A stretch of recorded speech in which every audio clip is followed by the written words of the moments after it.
A new bike path opened in Ronchi dei Legionari, linking the towns of Monfalcone and Ronchi to Trieste Airport as part of a wider regional cycling network.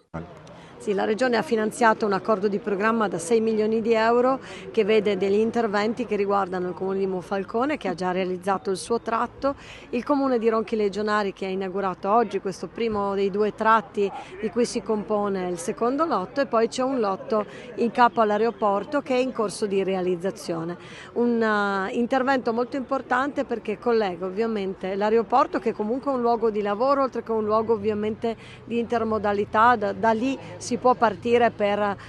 utilizzare le piste ciclabili. Dall'altro lato c'è la possibilità di interconnettere una serie di comuni che hanno la necessità di collegare tra loro anche la mobilità dolce e non solo ovviamente la mobilità classica, insomma automobile, autobus ed altro. Questo è un luogo molto importante perché aveva dei tratti di pericolosità dove era impossibile di fatto utilizzare la bicicletta per spostarsi da Monfalcone a Ronchi dei Legionari.